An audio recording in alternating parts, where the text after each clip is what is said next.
It sure has come far. They'll be playing Georgia in Florida, more specifically in Miami, more specifically inside Hard Rock Stadium. That's what it looks like there as they're ready for the second of the 2 playoff games. We sent a crew on site to get you ready for everything. Dave Revsine, Gerry DiNardo, and Howard Griffith are there. Gentlemen. Mike, thanks. Pleased to be joined by Gerry DiNardo and Howard Griffith as we prepare for the college football playoff semifinal, the Orange Bowl here coming up on Friday. And Gerry, as we break down what happened with this Michigan team this year, guys, to go from 2-4 last year to be at 12 wins, which ties the school record, and 2 wins away now from their first outright national title since 1948. What stands out to you about this journey? The development of the team, and I think it starts with X's and O's, right? You have a Coach McDonald who implements a new defensive system, a system that he focuses on his best players. They continue to improve. On offense, they're in this shotgun spread, I formation blend. You have Coach Moore, who coached the offensive line to a point where they won the Joe Moore Award for the best offensive line in the country. Pass game, slow to grow, although they may have not wanted to throw it early, right? Yeah. But for one reason or another, the pass game really improved. And the last thing I'd say this, Howard, the morale of the team, losing to Michigan State, going to Penn State and winning, beating Ohio State, you don't do those 3 things without great morale as a team. And I think it has to start with the coaching staff and Coach Harbaugh, getting a contract extension and just restructuring that deal, going out and bringing in those new coaches that I thought was so important because there was a true buy-in from the players with this coaching staff. And it was never more evident when I had an opportunity to talk with this team right before the championship game. They were dialed in. They really believed in what these coaches were asking them to do. And they continued to get better as the year went on. You mentioned it. They didn't throw it a lot. And they'll tell you, yeah, we could throw it, but we didn't need to and we didn't have to. So they continue to develop, and you continue to just see the confidence, not only on the offensive side, but the defensive side. You just saw this team continuing to grow and continuing to make big plays from different players, even if they were younger players, were stepping up and really taking control of this team. And Howard, to your point about buy-in, you lose to Michigan State. And not only do you lose to Michigan State, but you lose a game that looked like you had well in hand. If you're not bought in, as you say, if you don't have great morale, you don't come back from that loss, and they came back. Well, I mean, I think one of the things that really stands out to me is kind of the consistency of the effort, and I think that's kind of what you're getting at here, Gerry. I mean, Michigan State, look, they dominated the game in a lot of ways. Not to say Michigan State didn't deserve to win it, but there were probably a half dozen different plays where if any of them had gone Michigan's way, Michigan would have won the game, and give Michigan State credit because they made the play every single time they needed to. But, I mean, aside from that, Rutgers, they didn't play great in the second half. Nebraska, certainly, they were a couple times they were really on the ropes, and Nebraska could have won that game. But by and large, you knew what you were going to get. When Michigan lined up, they played really well, sound, fundamental football. They knew who they were. They had a clear identity. I want to get back to what you guys are talking about with the coaches, because this is the part of it that I find really fascinating. We know how hard it is to make one good hire.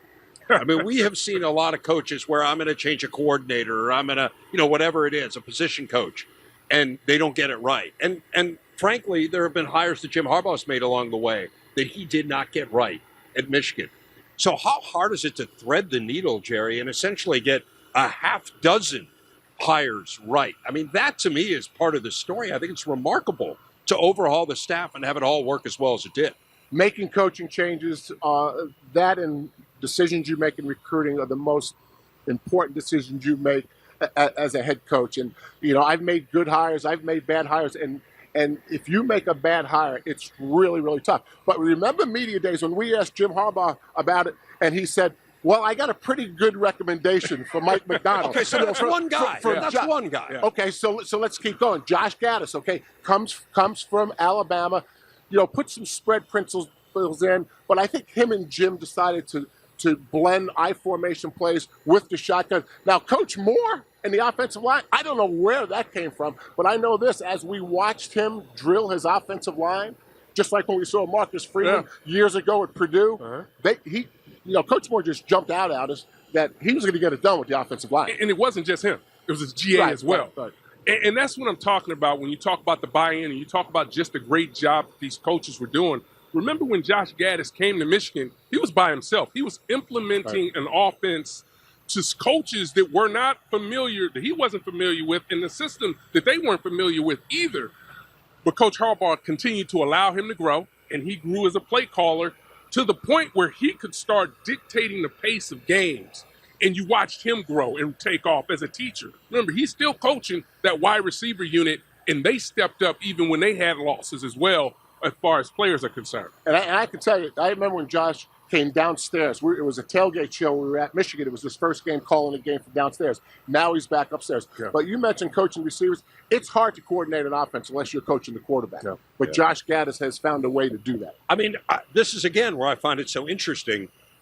If you would have surveyed Michigan fans a year ago, a lot of them would have said, hey, the Josh Gaddis thing isn't working out, right? And so in this overhauling of the coaching staff, that Jim Harbaugh had the awareness to say, I think this is going to work out. And I thought it was fascinating when Josh Gaddis won the Broyles Award. Did you guys see the speech he gave? Sure. Right? I mean, he was breaking down, essentially, over the faith that Jim Harbaugh had in him because, let's be honest, the offense was average. It was kind of mediocre. They didn't have great quarterback play. Clearly, Joe Milton wasn't the answer last year. They went to McNamara, and you could see some signs that maybe he would be the guy. But that really stood out to me, Howard, again, not just to say I'm going to overhaul the staff, but to hold on to a guy who, I don't want to say was controversial, but I think people would have understood had you made a change there too. But I think one of the things that Coach Gaddis has done an unbelievable job at since he's been a coach is recruiting and developing relationships with young people. He does an unbelievable job to the point where I know there are some other schools that have been recruiting a certain player, and I've told them, you ain't got a chance because you don't have necessarily that person that can develop the kind of relationship that you need to be able to pull this kid in. So he has that part, but he had to continue to grow as a play caller. We knew what kind of coach he was as a wide receiver. He was dynamic when he was at Vandy. He was dynamic when he was at Penn State. He knew what he was doing. You look at the people he had at Alabama, they continued to get better. But as a play caller, it takes time. Coach, you know it, right? It takes time to be able to call plays and to have your head coach, who's in a little bit of a situation too at the time, to still want to keep you in the fold because he believes in your system. It's paid dividends, and I think this is one of the byproducts that they're in this game because of the decisions that Coach Harbaugh made in changing of staff as far as personnel were concerned. So this staff, Ward Manuel, deserve a lot of credit for why the University of Michigan is in this position today. I've been an assistant coach. I've been an offensive coordinator. I've been a head coach. The hardest job in college football is the offensive coordinator on game day. Yeah. Not big picture, but on game day, there is no more difficult a job than calling plays, especially nowadays in the spread with these athletic defenses that are just coming at you from all different angles. So calling plays is a challenge. The last thing, Reverend, I know we want to move on, but the way Michigan handled the quarterback position this year, when you look around the country and you see some of the issues when guys want to leave, but they have a five-star that's sitting in the wings that a lot of people believe is as talented a quarterback as they may have on the roster, and he was still able to blend these two players together as a team to go out and be effective at the quarterback position. Howard, they wanted us to move on 5 minutes ago. I think we're fine. I mean, here's what I would say. I think what both of you guys have said points out to me how remarkable a story this is. Because there were so many little things that had to go right for Michigan to arrive here in a program where, frankly, that hadn't happened. Right. And now they had been good. I mean, I think that's what people lose sight of, right? I mean, last year was a little bit of an aberration. It was a weird year. But they had fairly consistently been a top 20 program. Mm-hmm. The issue, of course, was getting over the Ohio State hump, was playing well at the end of the year when it really mattered. But again, I keep using this phrase, but I think it really is. They threaded a needle here, and they got so many different things right, and the odds are stacked against you to get all those things right in 1 year. You know, the interesting thing, if they didn't get both offense and defense right, it wouldn't have worked. Right. You know, honestly, if they had continued to run Don Brown's defense, it wouldn't have mattered what we just said about their offense. Yeah.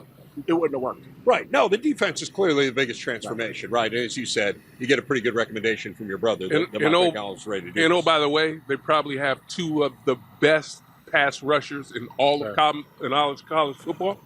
That helps.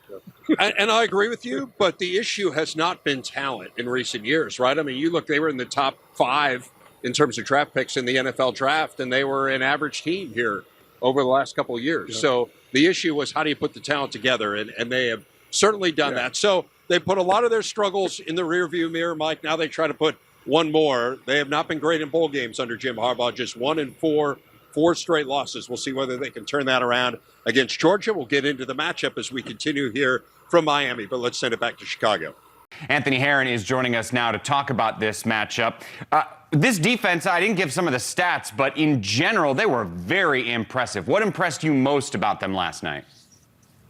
I just loved the activity, Mike. I mean, the way that they flew around and chased the football all over the field. It was a lot of what we saw throughout the season from Joe Rossi's defense, but to see it on display last night against an offense that would come into the game in West Virginia that was already going to be kind of, predictable, let's call it, sort of one-dimensional in the game. We knew West Virginia wanted to throw the football. Talked to you yesterday about Minnesota's rush defense and how excellent they've been throughout the year. So it doesn't shock me that even in 27 rushing attempts, West Virginia mounted no real ground attack. But that did allow that defensive front, really the whole front seven, in moments where Joe Rossi called them into some aggression with the blitz package. They got home with that, but he didn't need it. He just mixed it up really well throughout the night and was able to get home just with his front four when they wanted that as well. Boye Mafe was bringing it off the edge along with the entire defensive front. But even in moments where, it just looked like sort of a static play for the Mountaineers, you saw Minnesota raking away at the football. You saw them poking away at the football. In the end, there were 3 fumbles that West Virginia lost or actually put on the ground in the game. They didn't lose any of them, but just constantly throughout the night, you saw that extra heartbeat from the Gopher defense within some of those moments where they were just trying to get the football away. Just the activity, both through scheme and through their mentality, I think really stood out. Right. They gave up 206 yards total and only 66 on the ground. The Gopher defense, like you said, has been the story all year. But another big story with the Gophers was their running game. I mean, first string, second string, third string running backs have gone down this year, meaning for the bowl game, they had their 4th and their 5th. Anthony, both guys, Kai Thomas and Marquise Irving, each ran for more than 125 yards in this bowl game. How is that possible? Unfortunately, they decided to go with Daniel Fa'alele instead of getting down to you on the depth chart with all the different running backs they had to use this season. But because of that mentality they have offensively, they got the largest offensive line in America, and so they had the largest offensive line men in America. Daniel Fa'alele scored a rushing touchdown, but that brutality that they try to bring to every single football game, I did think schematically West Virginia, they didn't necessarily get out of their comfort zone. There have been times this season where Minnesota, because of that mammoth size they have up front, where they've maybe struggled with a little bit of movement from the opposing defensive front. You didn't see a whole lot of that from West Virginia in the game. And I thought maybe that could have given them a better opportunity to just sort of call themselves into making a few plays in Minnesota's ground game. But really, after that initial sort of stretch of the game, I thought the running backs did a really effective job. And we're talking about freshmen here, Mike, but that's right. What we were talking about yesterday in bowl prep. They started finding cutback lanes that allowed some of those opportunities for bigger runs, even when the hole itself wasn't gaping initially. So if you take a step back, this is the 5th straight bowl win for the Gophers. That ties the longest postseason winning streak for any Big Ten team ever. I mentioned P.J. Fleck. He's now 3-0 at Minnesota in bowl games. They won 9 games this year, which is something they've only done 4 times in the last 11 decades. I mean, I start to think, Anthony, about P.J. Fleck, what he's done. Those first 3 years, he kept winning more games than he did previously, highlighted by the 11-win season. Now he adds a 9-win season. He's been great in the postseason. What should be the perception of P.J. Fleck at this point, 5 full years into being the Gophers head coach?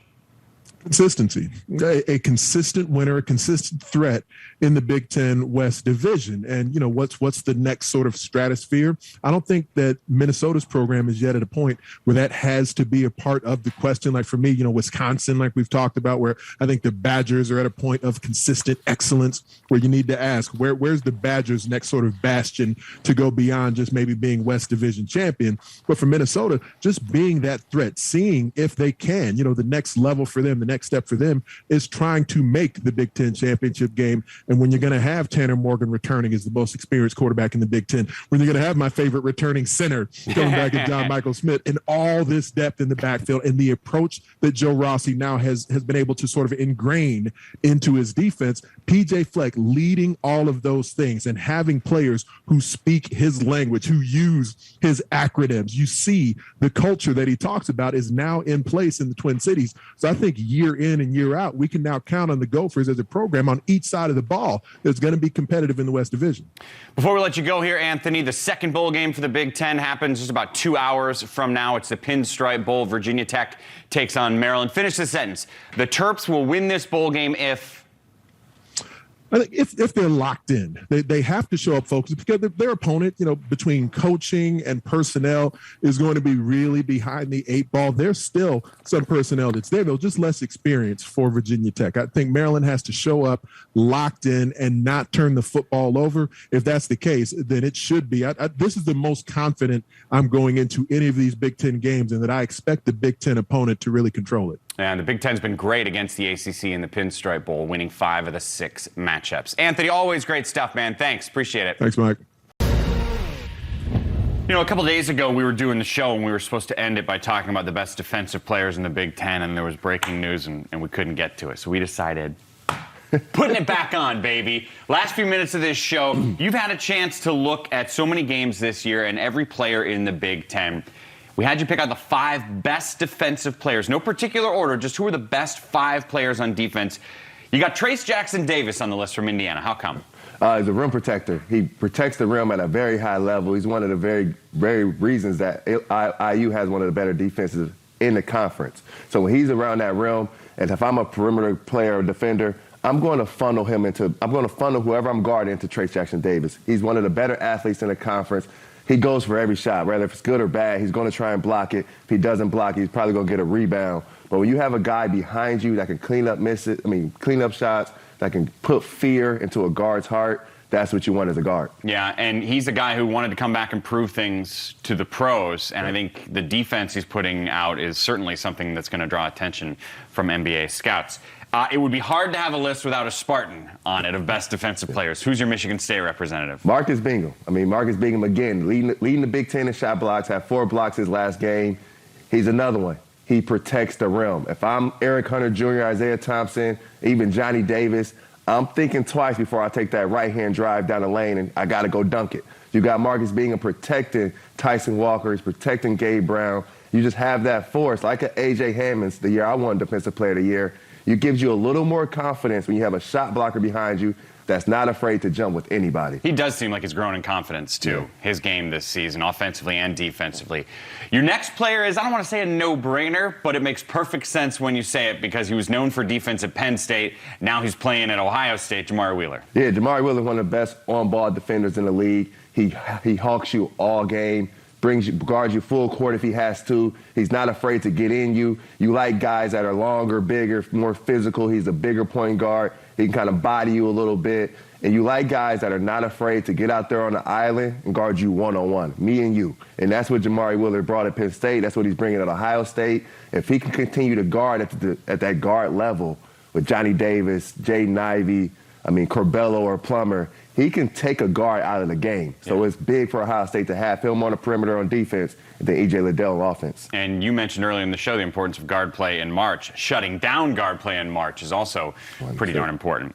You got Caleb McConnell, the guard from Rutgers. How come? I really like what Caleb McConnell did against Purdue. He was all over the court. He got, numerous amount of steals. He's leading the Big Ten in steals right now. Whether he's on the ball or playing off the ball, he's going to be in the passing lane. He's aggressive. And then on the ball, he has quick hands. You play with the ball in front of him, he's more likely going to take it. You like guys that you have to force the offensive player to be structured, to be confident. He's a guy that can really get up in you and cause you to rush a little bit. And your last one is Jaden Ivey, a guy who's got so much attention for what he's doing offensively, especially driving the lane, but you think he's one of the best defenders in the league, too. Yeah, and I say this knowing off the ball, he's not the greatest defender. He jumps the passing lane a lot. Sometimes he doesn't get it with his gambling. But when he does get that steal, when he does jump the play, if he can go down on the other end and have a transition dunk, it could change the game. So his ability to play defense and its leading to offense is really why I put him in the list. He gives that point guard a second thought. Do I really want to make this entry pass to the wing, or is Jay Ivey going to jump the lane and go get it? But also, he causes you to push the offense out around the volleyball line, more farther out, makes post passes more difficult. So you see him guarding a plumber when they play Illinois. He's going to try to push him out, jump the passing lane, which is going to make it more difficult to feed it into Kofi Cockburn. And he does a lot of those little things which you expect from, we often use the phrase coach's son. He is a coach's son. His mom, Niele Ivey, the head coach at Notre Dame, a very talented coach there in South Bend, is a big fan of his, too, and, of course, has been helping him play ball for a long time.